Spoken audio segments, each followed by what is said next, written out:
नमस्कार, आप देख रहे हैं कंटाप टीवी और मैं हूं आपके साथ आरती। हर पल की बड़ी और सटीक खबर दिखाने का हमारा है वादा। तो चलिए बढ़ते हैं इस वक्त की बड़ी खबर की ओर। देखते हैं ये पूरी रिपोर्ट।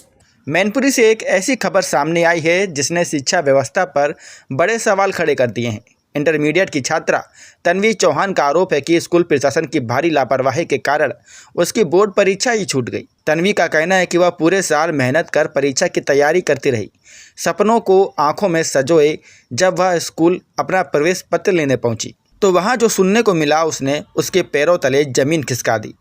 स्कूल प्रशासन ने कथित तौर पर बताया कि गलती से उसका रजिस्ट्रेशन ही नहीं किया गया, इसलिए उसका प्रवेश पत्र जारी नहीं होगा।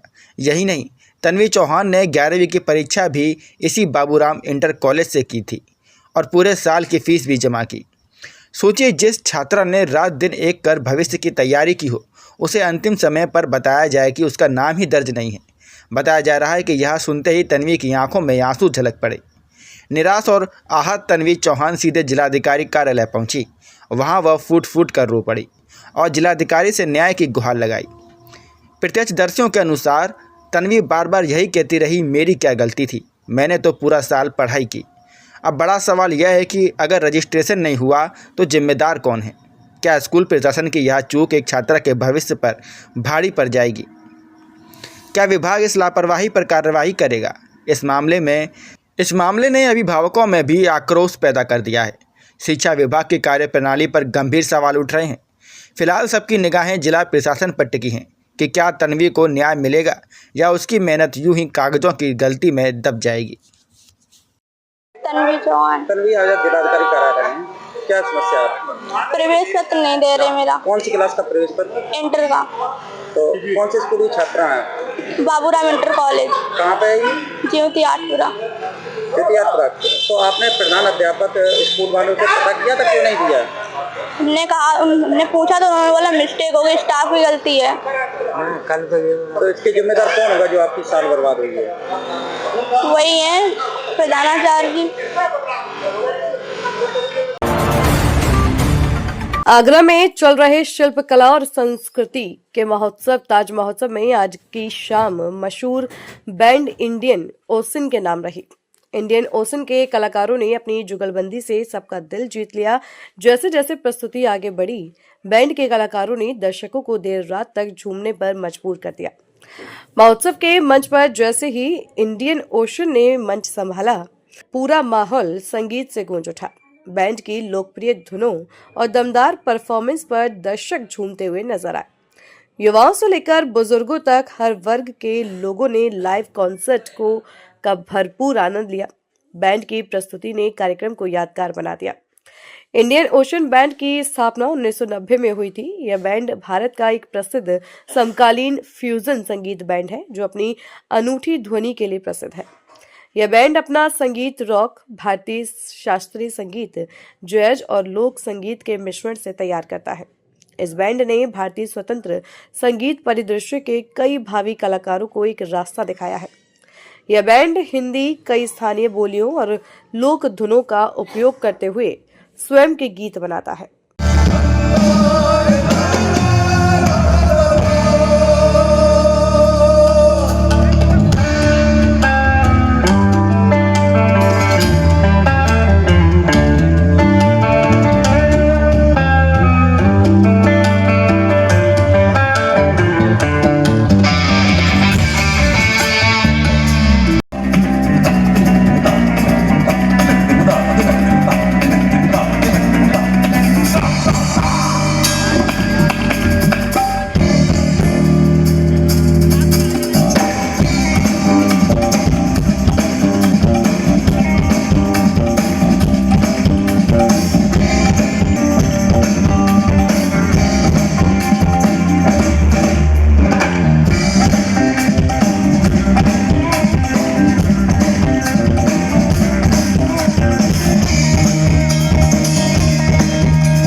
शाजापुर में कांग्रेस प्रदेश अध्यक्ष अजय राय ने भाजपा सरकार पर निशाना साधा। उन्होंने मुख्यमंत्री योगी आदित्यनाथ के जापान दौरे पर सवाल उठाए और कहा कि सीएम मजे लेने जा रहे हैं।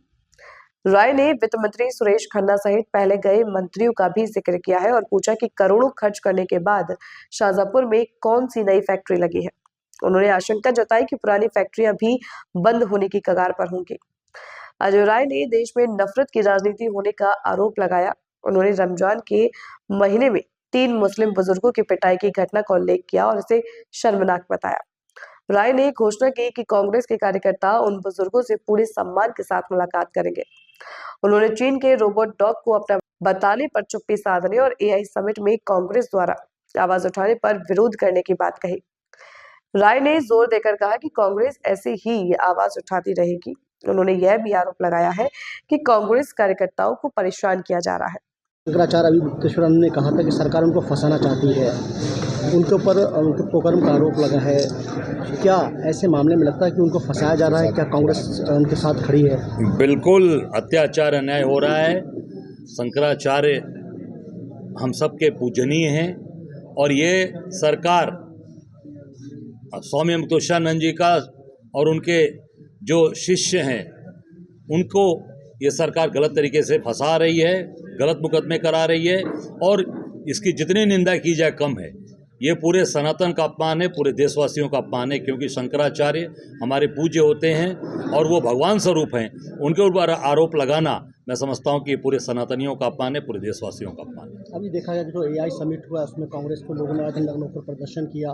पुलिस और सरकार का कहना है कि वो फंडेड है और वो एक साजिश के तहत हुआ है। नहीं, निश्चित तौर से हमारे यूथ कांग्रेस के लोगों ने जो किया बिल्कुल ठीक किया है।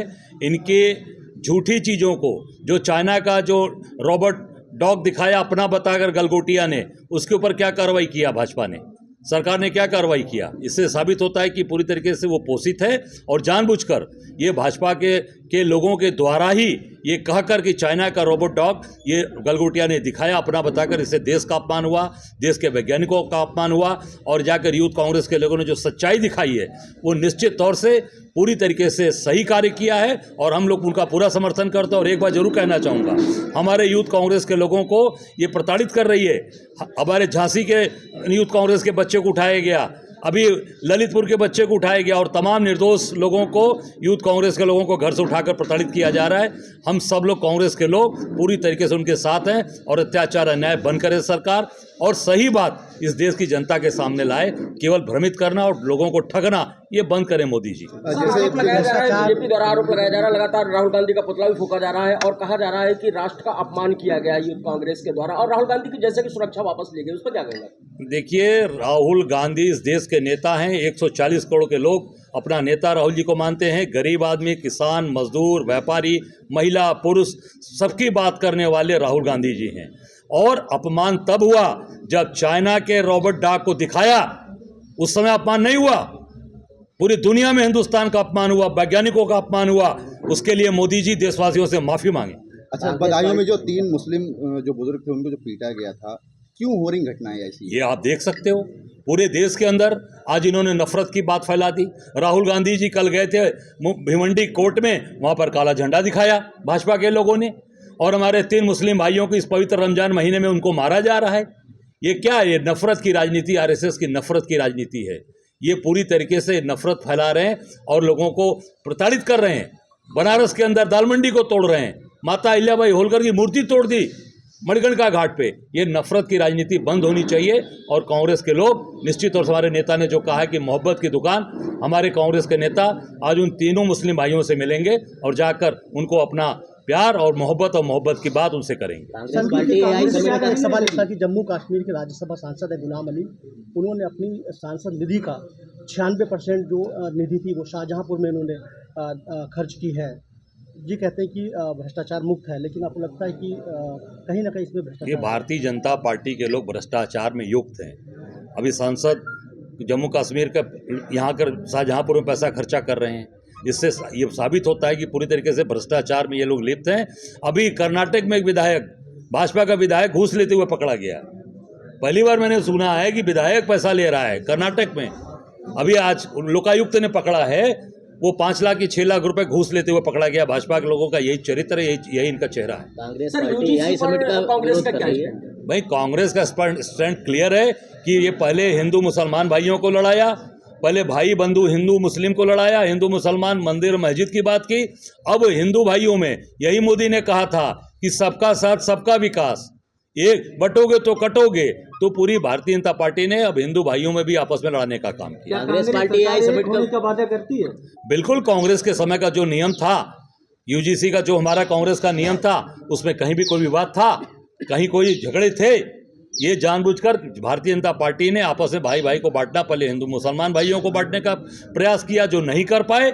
इस देश की एकता अखंडता मजबूती के साथ खड़ी है गंगा जमुनी तहजीब, और आज हिंदू भाइयों में भी लड़ने का काम किया। कांग्रेस के समय का जो नियम था उसमें सबको एक समानता थी, सबको प्यार था, सब एक दूसरे के साथ खड़े। सीएम जापान जा रहे हैं, सीएम जापान जा रहे हैं। मुसलमानों पर 6 करोड़ ईसाइयों को घर वापसी के लिए कह रहे, इसको क्या कहना है? मैं देखिए, पूरी तरीके से ये देश सबका है, हिंदू मुसलमान सिख ईसाई ये बौद्ध का है, ये जैन का है, सबका देश है। इस देश में सबको समानता है, सबको प्यार मोहब्बत है। सीएम जापान जा रहे हैं, क्या लग रहा है? मजे लेने जा रहे हैं। अभी इनके मंत्री भी गए थे, काफ़ी मंत्री गए थे, जो मजे लेकर 15 करोड़ रुपया खर्चा कर आए। काफ़ी मंत्री गए थे, नंदगोपाल नंदी गए थे, सुरेश खन्ना गए थे, घूम आए विदेश।